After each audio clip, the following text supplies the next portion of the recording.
Hello students, good afternoon. Welcome to online class. तो अभी हम स्टार्ट करते हैं अपने ईवीएस की क्लास। ओके स्टूडेंट्स, तो जैसे कि आप सबको पता है कि हमने अपने लास्ट क्लास में देखा था अपना लेसन नंबर 9 जो हमने अभी अभी स्टार्ट किया है। उसका नाम क्या है? प्लांट्स अवर फ्रेंड। ओके, तो इस लेसन में हमने लास्ट क्लास में देखा था कि ट्रीज कौन से होते हैं, उसके बाद हमने देखे थे कि श्रब्स कौन से हैं। तो अभी हम आज के क्लास में देखेंगे कि हर्ब्स का मीनिंग क्या होता है और हर्ब्स कौन से होते हैं। ओके, तो देखो, हर्ब्स जो होते हैं वो बिल्कुल छोटे छोटे प्लांट्स होते हैं।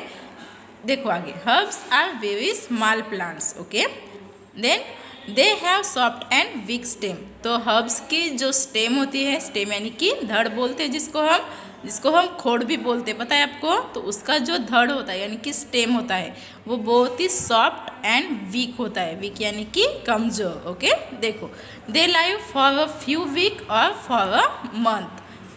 वो कितने दिनों तक जिंदा रह सकते हैं? कुछ हफ्तों के लिए या फिर कुछ महीनों के लिए। तो अभी हर्ब्स में कौन से एग्जाम्पल है? देखो, पहला एग्जाम्पल क्या है हर्ब्स का? ग्रास, जिसको हम बोलते हैं घास। उसके बाद क्या है? मिंट। मिंट को हम क्या बोलेंगे? मिंट यानी कि वो पुदीने का पेड़, पता है आपको। उसके बाद क्या है? व्हीट। व्हीट यानी कि गेहूं के पेड़। ओके, तो अभी हम देखते हैं कि क्लेमर्स क्या होते हैं। तो सबसे पहली बात, आपको हर्ब्स समझ में आए? ओके, अभी हम देखते हैं कि क्लेमर्स क्या होते हैं। देखो, claimers plant with week stem.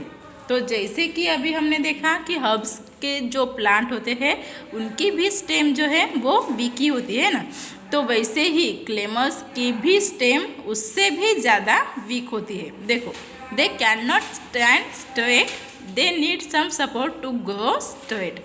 तो क्या होता है कि ये जो क्लेमर है उसको हम क्या बोल सकते हैं? वेल या फिर लता भी बोल सकते हैं। ओके, तो ये जो क्लेमर है वो खुद अपने बलबूते पे खड़े नहीं रह सकते।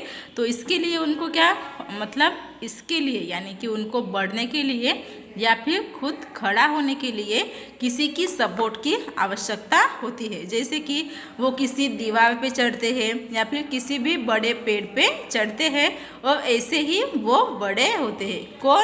कौन से प्लांट्स? क्लेमर्स। ओके, जैसे कि यहाँ पे आपके पास एग्जाम्पल है। पहला वाला एग्जाम्पल क्या है क्लेमर का? Money plant. Okay, money plant का पेड़ देखा है आपने। उसके बाद क्या है? ग्रेपवीन यानी कि द्राक्ष, उसका पेड़। एंड लास्ट वाला है पी प्लांट। पी प्लांट वाटाना, पता है आपको, घेवड़ा भी बोलते हैं जिसको हम, वो वाले। तो अभी हम देखते हैं कि क्रीपर्स क्या होते हैं। अभी हमने देखा कि क्लेमर्स क्या हैं, हर्ब्स क्या हैं।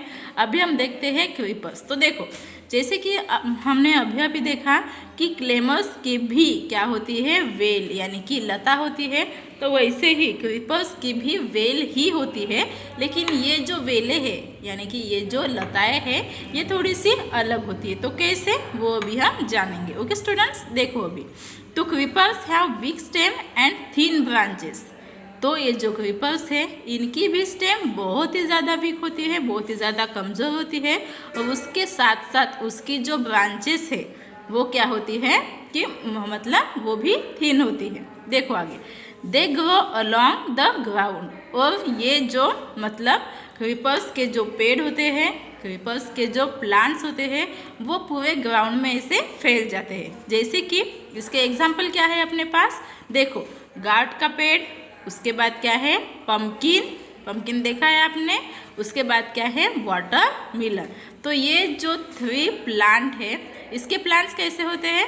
ऐसे पूरे ग्राउंड में फैल जाते हैं। तो उसको हम क्या बोलते हैं? क्रीपर।